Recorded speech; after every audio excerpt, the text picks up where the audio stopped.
So it's like, yeah, it's really easy to make him a meme because, again, you have this kind of gender nonconforming, Liberace-esque figure with hair that looks like it was dyed with the same dye that my grandma used. You know what Right, I mean? That exactly, lovely kind yes. of like, yes, that burnt The orange kind of sunny. yes. It's just, it's a The classic. exact same color as my grandma's hair. Yes, everyone's got Exactly. one grandma in the family. Yeah.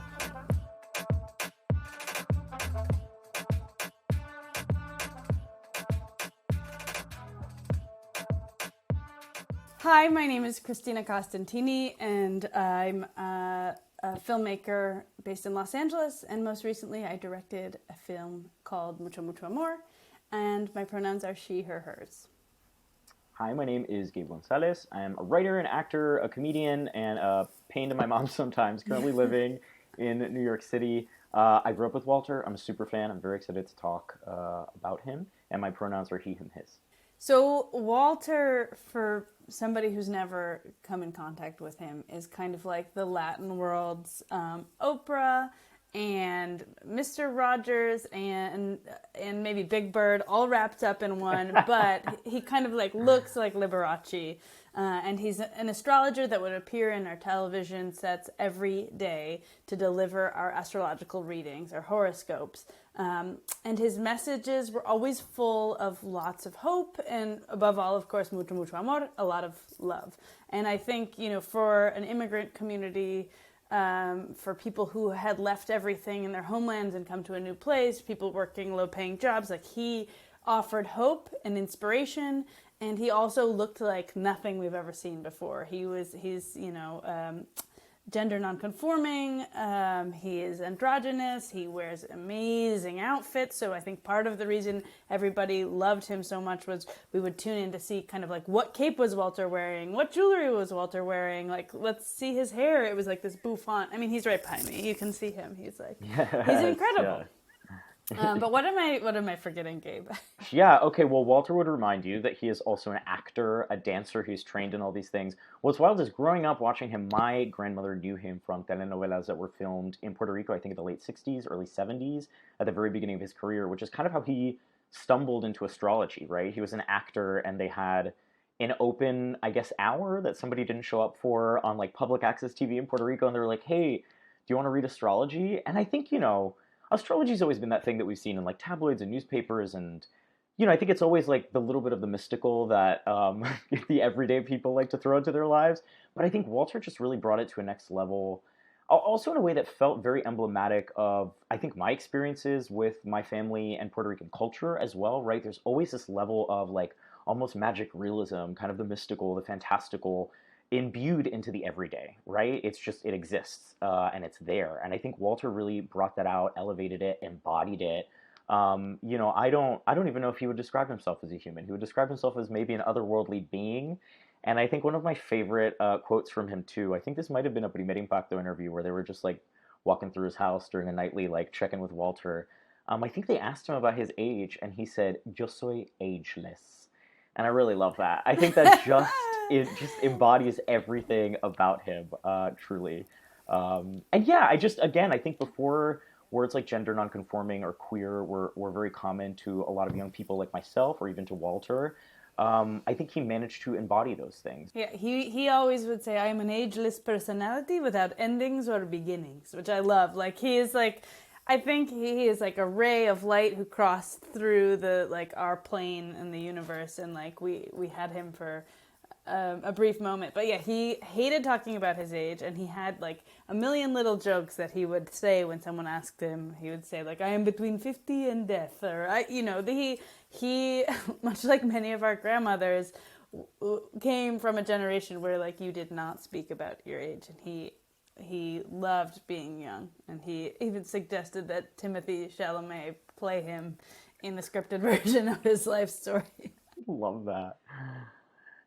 Yeah. Yeah, he did. I think he did kind of grow up in a different time too, right? People didn't talk about their age, people didn't talk about their personal life, right? That was kind of like a and even my grandmother's a very private person too. But it's so funny too because I think of the people that introduced me to Walter and the people that brought him into my life, and it was my family members, but some of the older folks that would go to church every Sunday, were very Catholic, were very religious, but also practiced the religion in a way that was kind of a little mystical, a little cosmic, right? Like my grandmother sees spirits. My mom wakes up in the middle of the night and swears she speaks to her deceased father. Like my all my grandmother's aunts like read tea leaves, right? So this is just like kind of this was an everyday part of my life, but it's funny because those things seem sort of mutually exclusive, right? That you'd be a staunchly Catholic woman in her 60s, 70s, 80s. I don't know how old she is, and I'm not going to say. Um, but that you could also kind of have this weekly dedication to sitting down and following this man who wore capes and seemed to defy gender norms. And to me, kind of undermined everything that my dad and my uncles kind of like ground into me growing up as like a young Puerto Rican macho. You know what I mean? Like I had to be good at baseball and like walk like I was Right. holding a gourd between my legs. It was ridiculous. And so Walter would just flit in and throw a cape and be like, "Hey, this is what you're doing this week, right? You're gonna find love. Maybe you'll find money. Whatever it is, like you're gonna be fine." And it never felt like comforting platitudes, and it never felt condescending either. It felt like insight. And I think that's to see how that personality kind of managed to connect throughout all these demographics is still the thing that awes me about his legacy to this day, for sure. I mean, I think like one of the most brilliant things about Walter is how he understood his audience and yet was always subverting the norms. He knew what would work and what wouldn't work so well, and I think he was very flamboyant and over the top, and for anyone who knew what they were looking for knew what that was. But he also could appeal to abuelitas who are staunchly Catholic, as you're saying, who are homophobic, but he walked the line so carefully during a period where these things were not as accepted as they are now. And he was living 100 years in advance, as he says, but he made it work just out of the sheer brilliance, the study of his physical appearance and dancing, and he is incredibly well read. So he would really weave all of these religions together, all of these visual references together to make them appeal to a public that he understood really well. And I think a lot of people underestimate Walter and like making jokes about him and making fun of him, which honestly he was in on his own joke. He always in on the joke. Why Yeah. he's funny. Yes. Yeah, for sure. But he's like, I remember going to the island. One of his best friends stopped us like the first time we went to the island to make this film, and he said, Walter no es un lightweight. Walter es un heavyweight. And that has never left us. Walter is a heavyweight. He's incredibly brilliant, and kind of underestimate him at your own expense. Truly. Christina, I do kind of want to ask how you chose Walter for this project, or sort of how you decided that Walter was going to be the subject of this documentary. You are not new to documentaries. I was reading this really great article I think you did with Latino Rebels earlier this year, where you said you like to pick subjects that inspire hope, that kind of bring hope to the screen. And so I'm wondering what that little ray of light, what that bit of hope was in Walter that kind of drew you to him as a subject, and how you and Alex and Kareem all came together to kind of make this documentary happen.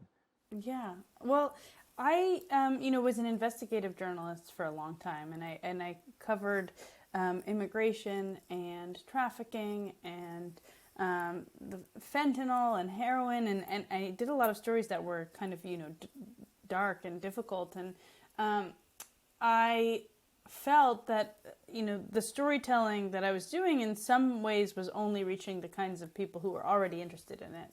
And I started looking at how to tell stories in a way you can almost Trojan horse, other ideas, big ideas into a story that inspires. And so my very first feature film was called Science Fair, and it was about like nerdy kids on their way to the International High School Science Fair. It was, of course, also about immigration. It was about women in science. It was about anti-Muslim sentiment. It was about, xenophobia. But it was kind of shrouded in comedy and light and love. And that film did incredibly well. And I was able to still explore these concepts that I'm interested in. And so I was looking for another thing. I was a science fair kid, and it brought me a lot of joy during otherwise dark times. And so I I, looked into my childhood and thought about what else did that. And Walter is, of course, loomed very large. And he was so ahead of his time and brought so much love into our houses. But I also think he is such a fascinating figure because he was subverting so many of these norms. He was, exploring sexuality and gender non-conforming presentation publicly. Astrology is very in right now, but in my first encounter with astrology was Walter. And so it felt like it was the right time to go back to what the most important lessons that we learn as children, especially during such a difficult time in the world, which is that love is the most important thing at the end of the day. And so I was very interested in through this amazing, fascinating character, exploring those ideas. And so I started calling around to friends who I thought, I was working at Univision at the time. And so I was calling around to people who might know Walter, and it's not a very big company. So I called my friend Nando, and he was like, who you need to talk to is Alex Humero. He is obsessed with Walter, and I know he would know how to reach Walter. So I call Alex, and he says, this is the weirdest thing in the world. I want to do a Walter Mercado doc, and I actually have a call with another filmmaker who wants to direct that doc in 10 minutes. And would it be weird if you all got on the phone together and maybe we could all make the movie together? Which is so... For any filmmaker, that is the strangest thing and a really difficult position. You really want to make a documentary and someone's already making it. But I was like, you know what? This feels a little bit cosmic. Alex called Karim real fast and was like, would you be okay partnering? And Karim and I had co-directed documentaries before, so we are aware, had really fruitful partnerships. But basically, 10 minutes later, get on a call. Karim had just made contact with the family. Was just about to make contact with the family. Wow. And the three of us just had this 2-hour long conversation where we all were, excited about the same things. And a lot of the same things that you and I are excited about, the humor, the joy, the love, this incredibly revolutionary presence that he had, and the ways that he shaped how we think about gender and astrology and so many other big things. So we had this incredible conversation, and we're basically yeah, let's do it. Let's set out to do it. We'll do it together. And so Karim and I were just totally meeting during the entire process of making it. And it's kind of we dating while you're married, it's we were figuring out how we work together. And now the three of us are incredibly close, talk almost every day. And Walter really brought us together. It was, as he would say, according to the stars, it is perfect. And yes. So that's, I think it was cosmic that we all met, and especially the way we did. But it was an incredible experience. It was meeting Walter for the first time was meeting Santa Claus or the Tooth Fairy, So, but I would love to talk about your video and how that came to be, and maybe we can talk a little bit about our weird cosmic connection. Yes, Walter, I feel like La Mano de Walter is still at play here. I, funnily enough, also used to work at Univision. I feel like everyone in media at one point kind of did their rounds. And that was kind of my entry point into working in media, right? I had been, I'd studied sort of filmmaking and production in college a little bit, and I was directing music videos for gay rappers and weird little shorts with my friends, and this was my first media gig, I think, where I kind of was engaged with Walter as he was presented in popular culture. And it's funny because I don't think a lot of people I grew up with knew about him outside of my family. In high school and college, no one really recognized him. I think drag queens and other Puerto Ricans were the only people that kind of recognized Walter when I talk about him. And there was this really, kind of interesting, maybe it wasn't interesting, but there was kind of a nostalgic moment happening, right, in Latino media where it was let's go back, pan dulce, chanclas, which are not very nostalgic, all these kind of tropes, but kind of trying to memify them, right? That was kind of happening on the internet for a second. And so I think, you kind of try to fit these figures from the past into these, I'm thinking Iris Chacon, who used to be the vedette de Puerto Rico, who had this hilarious ad about car coolant that was a horrible double entendre that my mom still quotes to this day. But you also have the Walters, right? And so it's like, yeah, it's really easy to make him a meme because, again, you have this kind of gender nonconforming, Liberace-esque figure with hair that looks like it was dyed with the same dye that my grandma used. You know what I mean? That lovely kind of like, yes, that burnt orange kind of sunny. It's just, it's a The classic. exact same color as my grandma's hair. Yes, everyone's got Exactly. one grandma in the family. Yeah. Yeah. And so, for a while it was like, here are like 10 empanadas that look like Walter Mercado. And I was like, that's fine, right? That's fine. But I think working, there was a place for that at the time. But for me, this was a figure I revered so much, kind of like you said, going back to this idea of Walter's message always being about love. Like, I know this sounds super dramatic, but Walter was the first person that I saw within the context of my culture, my family, that made me feel like there was a place for me to be loved, right? For me to be accepted. I was always the ham. I was performing. They would be like, Gaby es dramático, le encanta. You know what I mean? He's just very. And so for a while that was it, right? I'm the dramatic. I'm going to be like a reporter or an actor. That kind of explained my own very flamboyant personality. But it was always weird because it was like, he's got to play baseball. Is he gay? Like, we got to deal with this. And that was kind of like the subtext of my interaction with my family for a really long time. And like, here I saw this figure that just did all the things that my dad told me not to do, right? Out in public, all the ways my father told me not to act. And it was really just like a click moment, right? Like, I didn't even know, I couldn't even have explained what the word gay or queer or what gender was to you at that time, but here I felt like I saw a kindred spirit, right? And so that's kind of really what struck me, and I think made Walter such an impactful figure in my life. And so I wanted to explore Walter's journey, right, beyond kind of like what millennials and kind of Gen Z knew as the Cape guy, right? And particularly, I think, when you're working in bilingual media with Latinos in the U.S., you've got an opportunity to kind of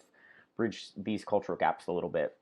So I did this really short video while I was working at Remezcla, which was my very last media job. As we all know, there's a ton of media turnover, and I was like, I'm gonna start script writing and do comedy for real now. But it was a great last hurrah. I made such incredible stuff there that I'm really proud of with a great team. Andrea Gomf was a fantastic editor while I was there, and just really enabled the Walter Project to happen. Really understood where I was coming from, and so I wanted to do something that was like mystical and surreal and kind of honor that vibe. Right? We've talked about the different legends surrounding his birth, and one of my favorites is that he was born on the sea during a turbulent storm when his parents were coming from Spain to Puerto Rico, and then the clouds broke and he was, you know what I mean? Like that's He's on a seashell. Yeah, I love the seashell. Yes, There's a seashell story too. Yeah. Yeah. I mean, the reason we named the movie The Legend of Walter Mercado is because he really is a legend maker, and you never really know what's true and what's not, and it doesn't really matter. And that's kind of the beauty of it, is like, okay, maybe he was born on a ship between Spain and the island, but it's a great story, so let's just let it go, which is like not something you can typically do with journalism. So that's why I like having Walter make his own legends is just like the most fun thing to. Anyway, so wait, so you're making this video and you include the story of him being born. Yes, of him being born, which was a controversial because I included a date, as we'll soon find out. And yeah, we made it and we just threw it out onto the internet and it got a great response. And, as you do in media, you kind of throw the project out and you're like, it'd be cute if Walter saw this one day. You know what I mean? It lives on Facebook and it just kind of disappears. I haven't used Facebook in years at this point. And we were talking. So can I pick up the story from there? Yeah, please pick up here. I was going to say, we were talking, you have to tell me what you saw, like years later. I made this video back in 2018. Again, trying to hit the arcs of Walter's journey and kind of embracing the legend, right? Because to me, that's so queer to just be like, here's kind of word of mouth how this happened. Because queer and trans people have never had books to read about us until very recently. You know what I mean? It's how we retell Stonewall. Right. There probably wasn't a brick. Marcia may not have been the first person to start fighting with the police. It doesn't matter, right? We kind of honor the legend. It was a good story. Yeah, the legend has a power of its own. And now we have historians digging into the detail, but we still honor the legend. So anyway, exactly. I wanted to honor the legend in my own little way, and you, years later, have picked up the story in the wildest way that knocked me off my feet when you told me this. So 2018 is when your video came out, which is exactly when we started filming with Walter, and he we landed on the island, and we, you know, started talking, and he, you know, I talked about how, like, he's had, the youth love him and are obsessed with him. And the first thing he brought up was this video. And I think nothing makes him happier than the fact that, like, our generation still loves him and is obsessed with him. And he was like, there is this amazing remezcla video. You have to see it. Like, have you seen it? Let me send it to you. Like Wilma, Willy, pull it up. Like, we need to be watching this. And I had seen it and loved it. But we decided that, I think it just was so, his obsession with how much our generation loved him was so sweet to me. And so we were like, well, let's film it. Let's all watch it together and let's film it. And so we were in his office, and Willie puts the video on, and they all watch it together, and you can see Walter just, you know, fill with pride, and they're talking back to the video the entire time, and like nodding, and like, yes, like, oh, look at this. And there's one part where you say the year he was born, where he goes, "Shut up." And I think that's... I want to make that my ringtone. Like, no joke. That's the best thing that's ever happened to me. Literally the best thing is Walter Mercado reaching beyond through the years to tell me to shut up when I, like, call him out on his age. There's no greater honor. I can't explain the significance that has. That's major. It's so cute. And so then when we finally met, and we put this together, I sent you the clip that I had never aired. I mean, it didn't make it into the documentary, but, you know, I knew we had it, so I sent it to you, a week ago, 2 weeks ago? I've been watching it all week, like, no joke. I'm obsessed with that moment. And it's so bittersweet too, to, like, kind of, I don't know, you just think about your greatest idols and the people you respect the most, and you're like, I'm nowhere on their orbit, they're never gonna know I existed. And just years later to have this weird, to have him tell me to shut up, like, I cried. And it's incredible. I told my grandma, and she didn't believe me. So we're gonna video chat. I'm gonna show her if I can via video chat, because I know if I send her the clip, she'll put it on Facebook, and we can't have that happen. But it's so impactful, and I love that he felt that, right? Because there was a period of time where Walter was so reclusive, and it felt like he had sort of, I don't know, maybe felt like things had gone wrong and that he couldn't repair them, or maybe he felt a bit of shame about the way his career had gone or the way his career had been managed, and it's right. So beautiful for you also to have been there to kind of capture this resurgence that was very naturally happening, but felt so authentic and real, and, like, really honoring that legacy, because I think he had a huge impact. I mean, you saw some of the folks you all talked to, Carlo, Curly in the documentary, really great queer voices that could really speak to this impact. And it's just like, I also love that you use the present tense with Walter. I should as well. He's absolutely still here. He's still laughing. He's still offended. He's somewhere being like, I always, you know, he says he never has endings or beginnings, and that he'll always be part of the universe. So I always sometimes, think about, like, he's watching this right now. He's thinking about the fact that we're talking about his age. I do have to say, and he would not like this, that his greatest magic trick of all was almost every media outlet got his birthday wrong, because he's been lying about it for so long.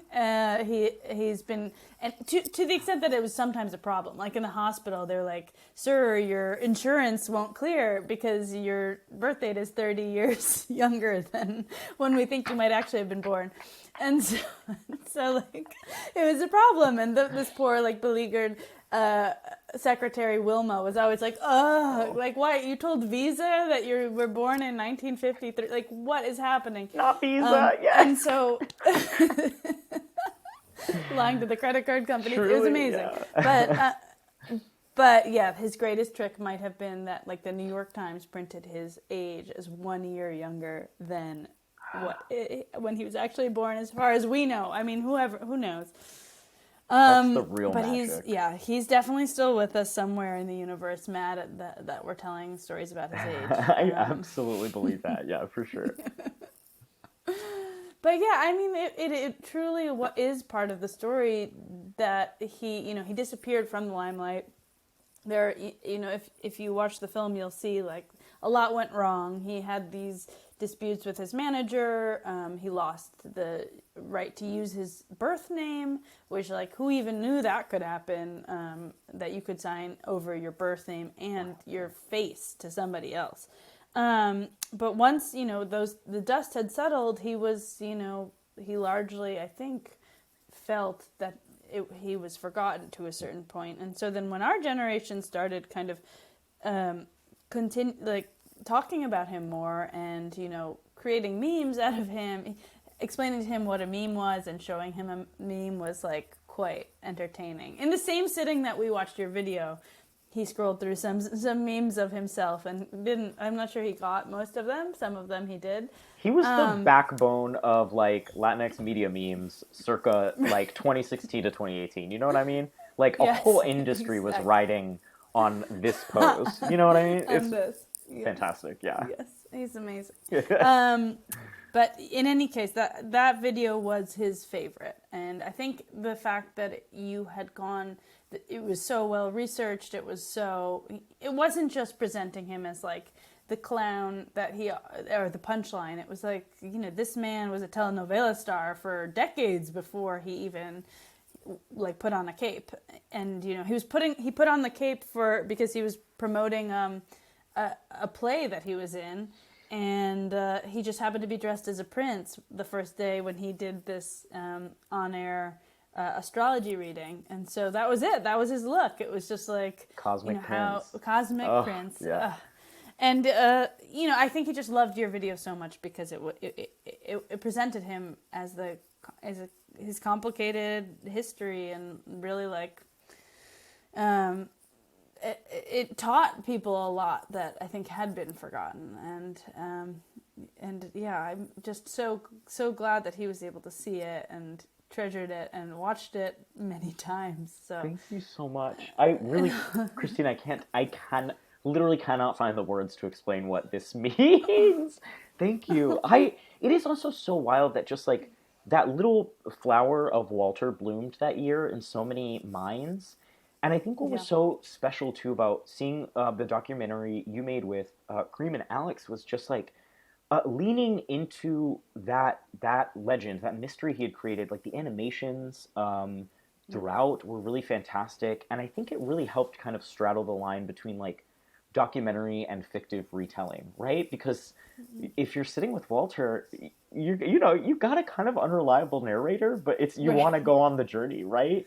And I wonder, what were those early conversations between you all like, kind of, knowing that you want to respect the legacy of this individual and that you hold this place and reverence for them.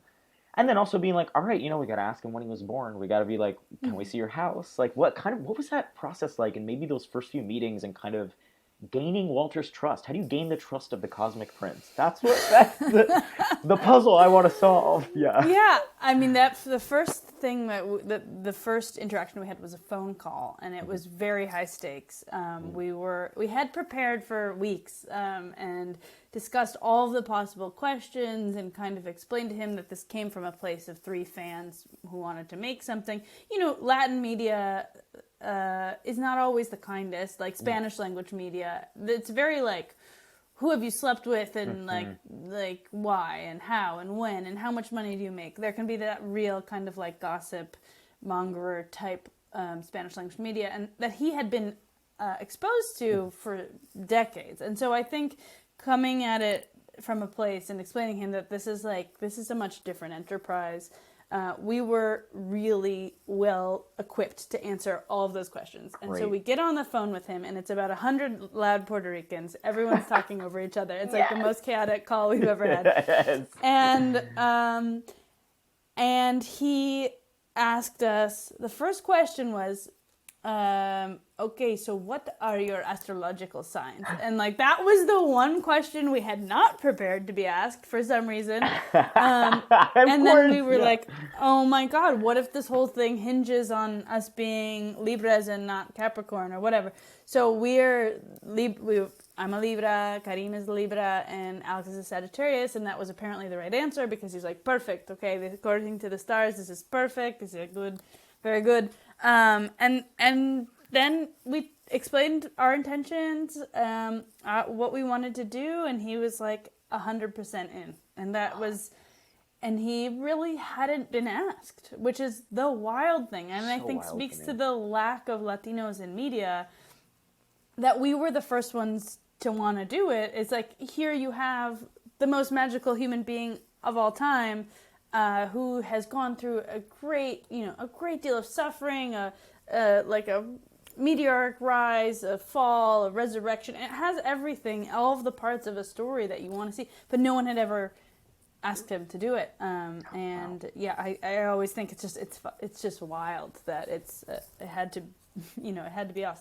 And so he said yes.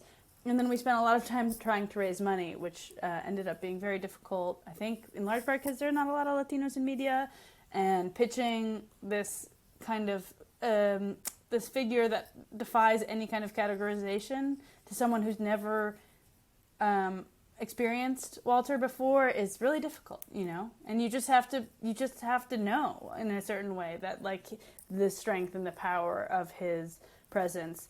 And so it ended up being a Latino in the room, who in both places where we got offers, it was Latinos in the room who said basically like, okay, this is a person, is a big deal, we got to do it. And I think that if nothing else speaks to the necessity for representation at all levels in the film and media industry. But it was, going back to your question, which was, I think it was about meeting Walter for the first time. It was like meeting Santa Claus. It was like, I think we all blacked out. We're sweating. He floated in wearing like this beautiful white linen. It was the simplest thing. He was wearing like a guayabera and white linen pants, all white linen. And he had these like amazing gold glasses on and bouffant hair. And he just like looked at each of us and said very beautiful things about it. He had done his research, and he was like, Karim, un monstruo de la cinematografía. He had seen everybody's movies and knew the shows, and he was magical. He was magical. Walter watched Science Fair. Yes, yes. I love that. He did. That's so and cute. He also didn't understand documentary at any point, so he would we'd be filming with him, and then he'd be like, I have just seen a new film called Science Fair. And I'd be like, Walter, no, we don't want plugs. We want you to eat breakfast, not He's plugs trying to of come our other through projects. for you, though. That's so, oh my God, that's so him. It's like, hey, I know this is about me, but can we take a moment can we plug your work? It deserves plugging. I love that sentiment. I love that. He's so cute. He'd be like, when am I getting my scripts in the morning? And we were like, this is a documentary, Walter. There are no scripts. We're going to eat breakfast, and then we're going to hang out with you for the rest of the day. And he's like, oh, this is so boring. This is so boring. Anyway, it was a real trip. Oh, I love that. There were two parts in the documentary that I really, really remember that I think portray so, like, one side of Walter I wanted to know more about, and one side I didn't know about at all. Mm-hmm. There's one moment where his assistant, Willie, who is one of his closest friends, confidants, maybe just, I don't know, the best Judy, maybe like a kind of spiritual companion. Mm-hmm. I don't know. They're bonded. Mm-hmm. They're together. It's beautiful. And Willie's telling Walter, I think, not to feed the dog the food that he's eating, a cookie. And Walter waits for Willie to leave the room. Then goes down, just leans down, feeds the cookie, and then just looks at the camera and is like, and it was such a beautiful, unscripted, obviously he's like he's maybe hamming it up and like doing a little joke for you, but like, it was such a beautiful, unscripted kind of peek into his domestic life, which was so rare for me. And even when I would see in the evening news tours of his house, it was always like, his big mirrors, his potions, and his perfumes. And I was like, okay. And the second was when you all asked about why he's never spoken about his sexuality, right? Mm-hmm. And I think on the one hand, we know that Walter kind of became popular in this era where it's to paraphrase Juanga, lo que se ve no se pregunta. You know what I mean? What is seen does not need to be asked about. And I remember, God, even in the 80s, there was a serial killer that was targeting gay men in Puerto Rico, and they couldn't even call it that. They called him the angel of the bachelors, el ángel de los solteros, I think. There were all these euphemisms, right? So on the one hand, there's that. But when you all ask him in the documentary, he gives this amazing answer about kind of just transcending gender and sexuality and like never feeling like it fits, which sounds so much like the young people I'm around today, right? Yes. And this great quote, I think it was, I have sexuality with the wind, right. was the way he concluded this thought. And it was such a beautiful and poignant sentiment. I mean, that is what is wild about Walter, is these things he's been saying for decades that everybody's like, okay, whatever. Now are like, oh wait, that is Gen Z. Like we would constantly, like, you know, coming into it, be like, Walter, we need you to talk about your sexuality on camera. Walter, we need you to talk about your sexuality on camera. And he was like, okay, but like, why are you guys so obsessed with this? And at once he like understood his audience that was incredibly homophobic, and so was like, you know, like, why do I need to do that? He was from a very private generation, but he also was just like, why are you guys so obsessed with labels? He would say that all the time. You guys are obsessed with trying to put me in some box, and sexuality is something much bigger for me. It's like not just like, oh, I have sex with a man, oh, I have sex with a woman. It's like, it's much more complicated and much more beautiful than what you guys are like boiling it down to. So yeah, him saying he has sexuality with the flowers in the garden, the wind, the earth. He is incredibly spiritual about sexuality. Like, you know, did he have sex with men? Probably. But like, that's not, we didn't, you know, if he didn't want to say that because he felt, for whatever reason, it was either too, like, you know, basic to even say that, or because he didn't think his audience would want him talking about that. We wanted to respect that, and, you know, my favorite line in the movie, I think, is when Karim asks him, you know, he's saying he has sexuality with everything, the universe, the earth, and he's like, but Walter, you're not telling us you're a virgin. And Walter just, like, squares up to the camera and goes, the only one in town. And, like, and we died, and we, like, could not keep it together. It was so funny to us. And he knew also, like, he had been asked these questions a million times on camera. We were not going to be the ones to break him.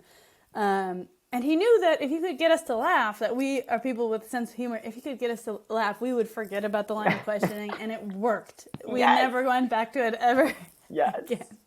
Yeah, I'm a trained investigative journalist, and I lost my mind, and I couldn't get back to the line of questioning, so we just moved on. But he'll always, you know, he is the most media trained person in the entire world, and he's just so aware of what he's saying at all times, that, you know, trying to get to, like, expose something wasn't going to be the vibe of our documentary, for sure. They tried to warn you, Walter S. Heavyweight. They told you. Heavyweight. You got the warning. They told us.